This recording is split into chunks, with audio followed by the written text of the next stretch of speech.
Buat beberapa orang, cooling pad mungkin masih dianggap sebagai alat tambahan yang nggak terlalu dibutuhkan. Padahal dengan menggunakan cooling pad ini bisa mencegah banyak problem pada laptop kita.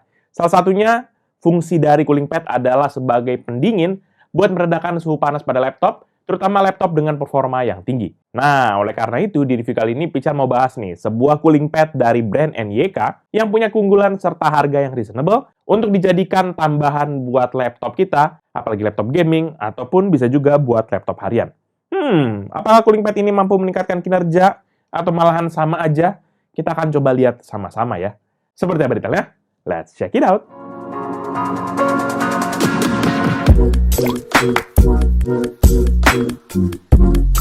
Halo guys, balik lagi bersama Pichel, dan di review kali ini Pichel akan bahas nih sebuah produk cooling pad yang bisa teman-teman buat pakai sebagai solusi buat laptop yang kepanasan, ataupun mungkin ya buat sekedar melengkapi komputasi teman-teman sekalian lah di rumah. Dan cooling pad yang kita akan bahas kali ini yaitu NYK Nemesis Winterfrost X5 Pro. Meskipun cooling pad ini punya tampilan yang gaming banget, tapi ini sebenarnya bisa juga kok dipakai buat daily ataupun juga buat casual user gitu. Dan nanti Pichel akan bahas produk ini mulai dari bagian desain, spek kipas, dan tentunya gimana performa cooling pad ini terhadap suhu panas yang ada di laptop, dan juga yang paling penting, apakah ada perubahan kinerja dari laptopnya. Jadi pantengin terus videonya, siapkan cemilan, dan kita masuk ke reviewnya.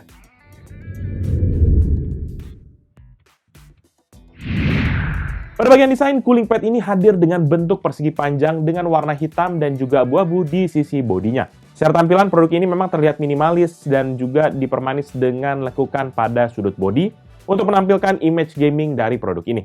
Lalu untuk materialnya sendiri, cooling pad ini menggunakan material plastik pada sekeliling bodinya yang dipadukan dengan bahan metal berbentuk bulat pada grillnya. Serta ada juga bahan metal juga di bagian penyangga yang dapat kita adjust sebanyak 6 level ketinggian. Sementara untuk dimensinya, ketika cooling pad ini berada di kondisi flat, maka dia memiliki ukuran 41 x 29 cm dengan ketinggian 4 cm. Namun, di ketinggian maksimum, maka cooling pad ini mencapai ketinggian hingga 16 cm. Secara total, beratnya ini sendiri nanti dia mencapai 1,5 kg. Dimana untuk bobot sampai 1,5 kg dengan ukuran segini memang sebenarnya bisa dibilang berat lah ya. Jadi lumayan effort kalau kita mau bawa kemana-mana.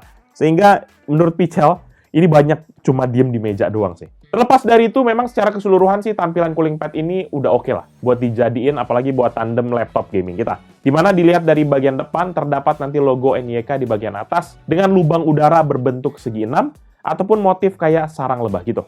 Nanti di dalamnya terdapat kipas yang memiliki 8 buah kipas yang memiliki ukuran sama, yaitu 7 cm. Selain itu, kipas ini juga dilengkapi lampu berwarna biru yang menyala pada saat cooling pad ini dihidupkan. Untuk pengaturan kipasnya sendiri nanti sudah ada sih LCD kecil di bagian bawah dengan tombol plus untuk menambah kecepatan kipas dan juga minus untuk mengurangi kecepatan kipas. Lalu di sampingnya terdapat tombol RGB LED, tombol power, serta 2 buah stand holder berbahan plastik untuk menyangga handphone saat dibutuhkan. Beralih ke bagian sisi kanan, nanti di sisi ini terdapat hal yang sama dengan sisi sebelah kirinya, di mana kedua sisi ini terdapat strip berwarna abu-abu transparan sebagai jalur dari LED RGB untuk cooling pad ini. Nanti LED RGB ini sudah dilengkapi dengan 10 mode animasi warna, yang bisa kita ganti menggunakan tombol LED yang ada pada LCD cooling pad ini. Lalu di kedua sisinya pun juga terdapat phone holder tadi yang udah Pichel bilang, untuk menaruh handphone pada saat kita menggunakan cooling pad ini. Ya lumayan lah, dikasih phone holder begini jadi HP kita nggak asal kita geletakin gitu. Lebih terlihat rapi kalau kita pakai holder begini. Walaupun sekedar catatan, untuk ketebalan yang disupport di phone holdernya ini tuh memiliki ukuran 1,4 cm saja. Dan pada waktu kita coba taruh HP Itel P40 yang kita udah bahas kemarin, yang dimana dia punya dimensi ketebalan 0,9 cm dan juga bobot 209 gram, maka kemiringan HP ini tuh ya masih oke lah. Cuma sayangnya aja nggak ada pengaturan untuk tingkat kemiringannya. Ya minimal buat bantu taruh handphone kita lah, biar nggak gampang terjatuh. Lalu lanjut ke sisi atas, terdapat 2 port USB Type-A yang memiliki fungsi yang sama, baik sebagai menyalakan cooling pad ataupun jadi USB hub. Tapi yang jelas satu portnya nanti udah pasti bakal dipakai buat menyalakan cooling pad-nya. Jadi yang slot terisi satu cuma satu aja, yang dimana kita bisa pakai buat colokin aneka device seperti mouse, keyboard, bahkan bisa buat ngecas HP, walaupun lambat banget. Dan juga sebenarnya kalau kita mau pakai buat transfer data gitu, seperti flash disk, ini juga bisa. Cuma, waktu kita tes pakai kabel data untuk HP buat data transfer, ini sayangnya belum bisa. Dan juga waktu kita coba tes pakai hard disk, dia kayak ada yang bisa, ada yang enggak gitu. Kayaknya powernya agak-agak mepet gitu. Jadi paling aman cuma buat flash disk, mouse, ataupun keyboard. Dan beralih ke sisi belakang, nanti di sini terdapat tiang penyangga besi berwarna hitam dengan ketinggian sebesar 12 cm dan panjang 27 cm. Nanti besi inilah yang menahan posisi laptop yang bisa kita atur sebanyak 6 tingkatan. Dan untuk mengganjalnya pun juga udah ada satu buah penyangga berbahan plastik dengan bentuk persegi. Dan ketinggalan juga nanti di sisi bawah ini terdapat juga 4 buah pad karet untuk menjaga cooling pad ini nggak bergerak saat kita gunakan. Nah, setelah kita ngomongin desainnya, kita langsung masuk ke intinya, yaitu kipasnya itu sendiri. Di mana ada 8 buah kipas cooling pad ini memiliki ukuran 7 x 7 cm. Dan untuk tingkat kecepatannya, kipas ini memiliki 6 tingkatan kecepatan yang diklaim memiliki maksimum speed hingga 2400 rpm. Dan waktu kita tes kecepatan kipasnya, maka pada putaran terendah, ini tuh memiliki speed 1064 rpm, dan di kecepatan level 3 ataupun setengahnya itu ada di 1636 rpm. Dan waktu kita coba maksimum, diklaimnya kan tadi 2400. Dan aslinya dia hanya dapat 2025 rpm. Jadi meskipun hasilnya nggak sampai 2400, ya agak-agak gap sekitar ya lebih hampir 20% sih ya. Jadi agak disayangkan. Nanti kipas di cooling pad-nya ini tuh nanti membutuhkan daya 5 volt 1 ampere atau total daya 5 watt yang kita bisa sambungkan ke laptop ataupun ke adaptor listrik dengan kabel USB Type-A bawaan sepanjang 68 cm. Cuma ya begitu, buat laptop yang ada port USB Type-A-nya ya sih enak gitu ya, cuma tinggal colok aja.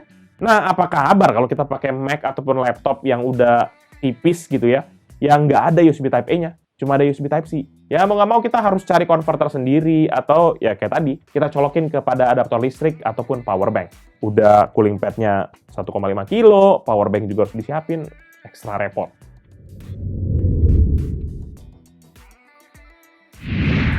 Dan untuk kita lihat gimana akan performa dari cooling pad ini, Pichel akan melakukan nih beberapa tes untuk menguji gimana performa dari cooling pad ini terhadap kontribusinya untuk kinerja laptop.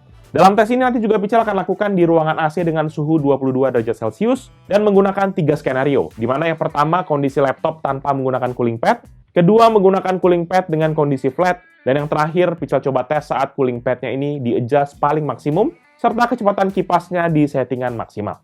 Dan untuk laptop yang Pichel gunakan kali ini adalah Asus ZenBook 13 OLED UM5302TA, di mana laptop ini Pichel sebelumnya sudah pernah review, dan juga kita juga sampai udah coba install Linux. Jadi, kalau teman-teman belum nonton videonya, silahkan nonton videonya di atas ini. Secara spek sih, laptop ini memiliki spek yaitu prosesor AMD Ryzen 7 6800U, RAM 16GB LPDDR5 Dual Channel 6,4 GHz, storage SSD NVMe kapasitas 1 TB, integrated GPU AMD Radeon 680M dengan sharing memori sebesar 512 MB, dan layar OLED panel touchscreen 13,3 inci 10 bit dengan resolusi 2,8K dan refresh rate sebesar 60 Hz. Dan untuk melihat efek kinerja cooling pad-nya, kita akan jalankan dalam dua kondisi, yaitu idle dan juga stress test, menggunakan aplikasi AIDA 64 dan Pichel set ke AIPT Performance Mode, supaya kita lihat kinerja maksimumnya. Pertama, dalam keadaan idle dan tanpa cooling pad, maka temperatur prosesornya ini berada di 42,4 derajat Celcius dengan frekuensi sebesar 2 GHz dan daya di 2,4 watt. Dan kedua, dalam kondisi laptop kita taruh di dalam cooling pad dengan posisi flat, hasilnya suhu rata-rata prosesornya mengalami penurunan sebesar 5 derajat atau 11,7% dari 42,4 menjadi 37,4 derajat Celcius. Sedangkan untuk frekuensinya itu tetap sama, yaitu di 2 GHz, dan untuk dayanya mengalami penurunan sebesar 0,1 watt saja, atau 4%, dari 2,4 menjadi 2,3 watt.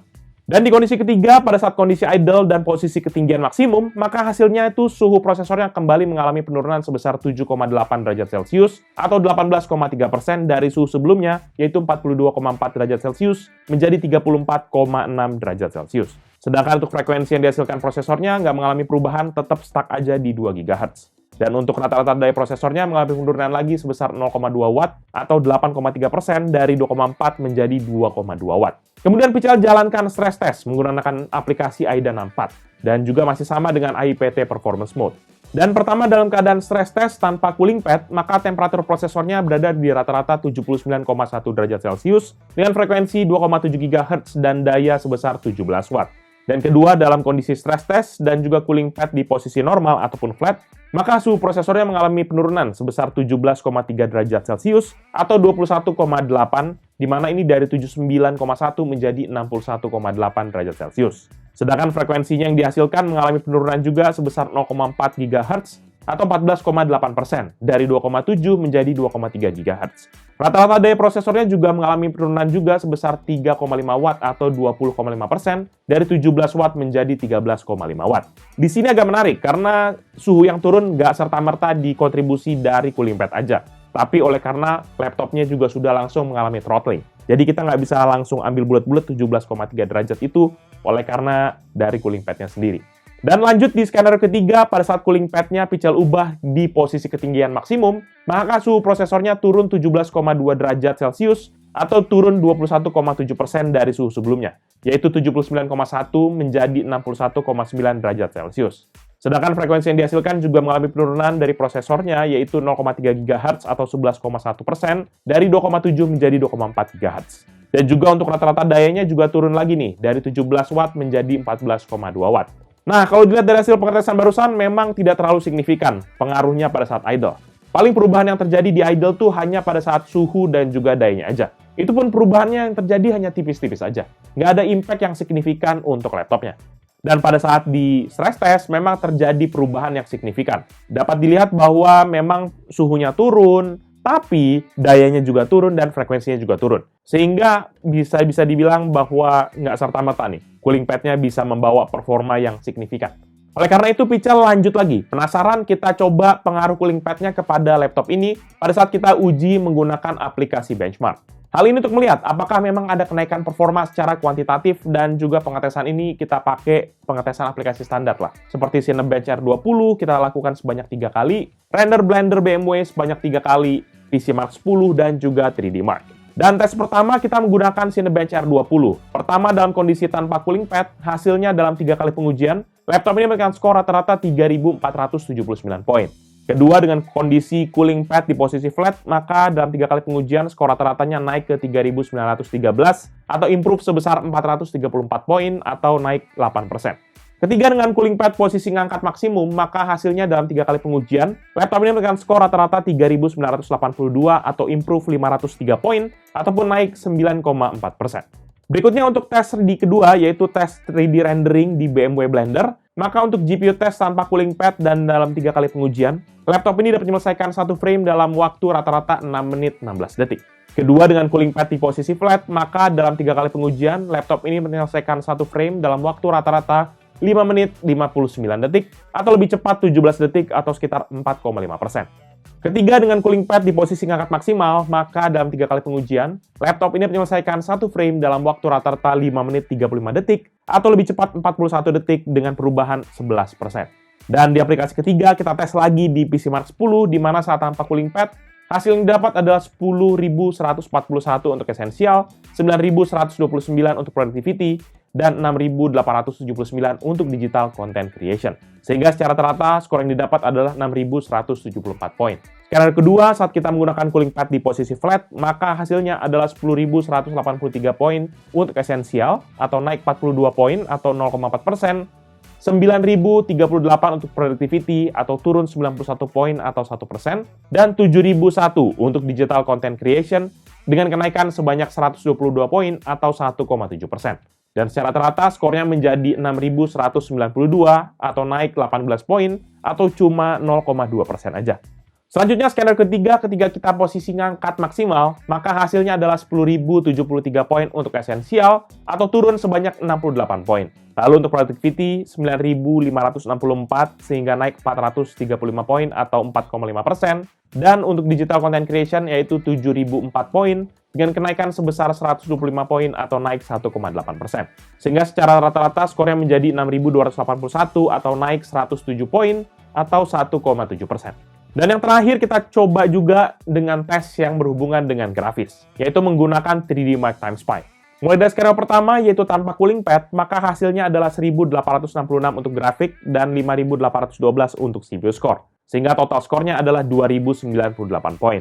Sedangkan untuk skenario kedua, saat kita pakai cooling pad di posisi flat, maka hasilnya untuk grafik yaitu 1.946 atau naik 80 poin atau 4,2%, dan 6.135 untuk CPU sehingga naik 323 poin atau 5,5%. Dan total skor posisi flat adalah 2.168 poin atau naik 70 poin atau 3,3%. Selanjutnya di skenario ketiga, saat kita tes di posisi cooling pad dengan ngangkat maksimal, maka hasilnya adalah 1.966 untuk grafik, sehingga naik 100 poin atau 5,3%, dan juga 6.422 untuk CPU score atau naik 610 poin atau 10,4%, dan untuk total skornya adalah 2.194 atau turun 96 poin atau 4,5%.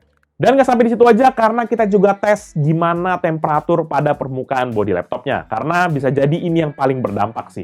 Dan sekedar catatan, ini juga pengetesannya kita lakukan tetap di IPT Performance Mode.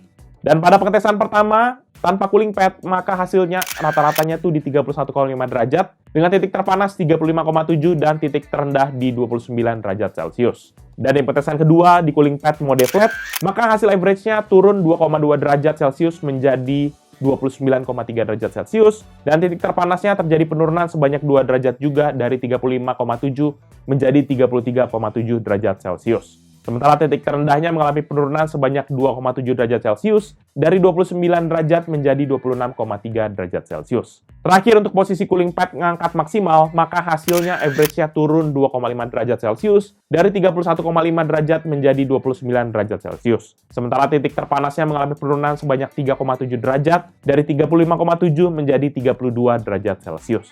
Dan untuk titik terendahnya terjadi penurunan juga sebanyak 2,2 derajat dari 29 derajat menjadi 26,8 derajat Celcius.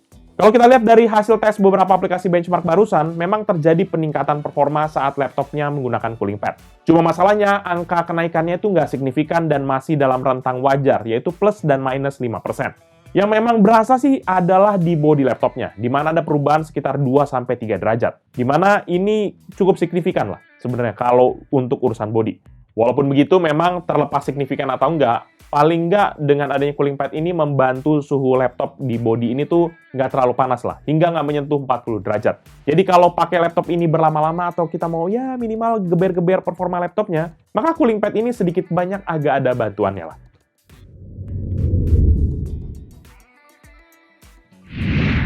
Dan lanjut juga kita bahas soal akustik, di mana untuk suara kipas dari cooling pad ini menurut Pichel senyap dan mengganggu. Ya bisa jadi ada dua hal ya. Bisa jadi karena memang kipasnya ini pakai tipe yang low noise, ataupun malahan ya memang karena putaran kipasnya aja nggak kenceng gitu ya. Jadi ya nggak ada suaranya gitu. Apalagi nggak kalau pas saat hidup, pasti nggak ada suaranya. Dan pas Pichel atur ke pengaturan paling rendah, maka surprisingly suara kipasnya ini hampir nggak terdengar. Dan waktu kita coba naikkan kecepatan di 3 ataupun 50%, ini masih tergolong senyap juga, di mana rata-rata suaranya 51,5 desibel dan maksimum di 52,4 desibel. Untuk kecepatan segitu sih, ini tergolong senyap lah. Walaupun masih ada suara yang terdengar, tapi masih tergolong minim. Paling suara kipas mulai terdengar cukup signifikan pada saat kondisi kecepatan maksimal. Itu pun kalau menurut Pichel memang nggak berisik-berisik amat lah. Masih di batas wajar. Karena suaranya waktu kita tes tuh di 53,7 desibel secara rata, dan maksimum di 66,3 desibel. Nah, buat yang kepo suaranya untuk beberapa tingkatan itu, berikut ini. Pichel coba kasih contoh suara dari NYK Nemesis Winterfrost X5 Pro Cooling Pad. Check this out.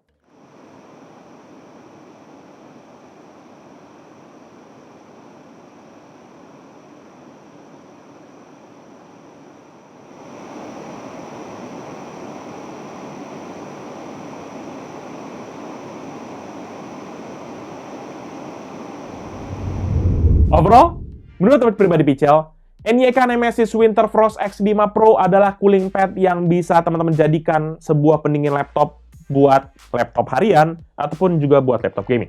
Secara tampilan jelas lah, kalau memang buat gaming, gaming banget ini desainnya. Walaupun gitu, masih bisa juga sih dipakai buat daily driver teman-teman sekalian. Atau minimal ya buat mempermanis setup ruangan juga oke sih.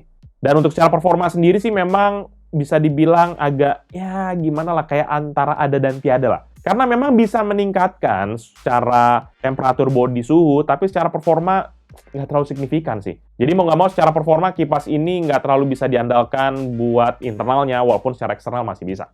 Terlepas kelebihan dan juga kekurangannya tadi, Pichel sangat menyayangkan sebenarnya adalah port USB Type-A-nya, di mana nggak bisa digunakan buat transfer data, terutama buat yang tadi ya. Pakai flash disk sih masih bokeh lah, tapi kalau buat hard disk segala macam dayanya nggak ngangkat. Padahal kan sebenarnya ini bisa menjadi opsi juga buat jadi kayak USB hub gitu ya, atau buat kita yang punya transfer data agak banyak gitu ya. Dan waktu ngomongin soal harga, maka ENIAC Nemesis ini sendiri tuh dibanderol di harga 300 ribuan. Dimana harganya ini mungkin agak tergolong pricey, walaupun ujung-ujungnya performanya juga nggak terlalu naik-naik amat gitu. Ya, buat sekedar aksesoris tambahan lah. Kalau nggak ada dana yang emergency, ya udah, mending nggak usah gitu. Sama aja, nggak terlalu beda-beda jauh. Dan nanti buat teman-teman yang mungkin berminat dengan produk ini atau mau cek produknya, bisa cek di description yang bisa kalian tulis di bawah ini. Jangan lupa juga untuk like dan share video ini, plus kunjungi sosial media kita, yaitu Facebook, Twitter, Instagram, TikTok, dan website kita, yaitu pixelmediagroup.com. Jangan lupa juga kunjungi beberapa YouTube channel kita di bawah Pichel Media Group, yaitu Pichel Main Game yang bahas soal game konsol, PMG Fams yang bahas vlog aktivitas Pichel dan juga keluarga, serta Pichel Toys Time yang bahas soal mainan. Jangan lupa subscribe guys, seru banget guys, subscribe. Jadi itu dia video kali ini. Thank you guys for watching. Until the next video. Bye-bye. Ya, lumayan sih, 300 ribuan sih. Kalau misalnya kayak mungkin 150, 200. Cuma materialnya mungkin nggak nutup kali ya.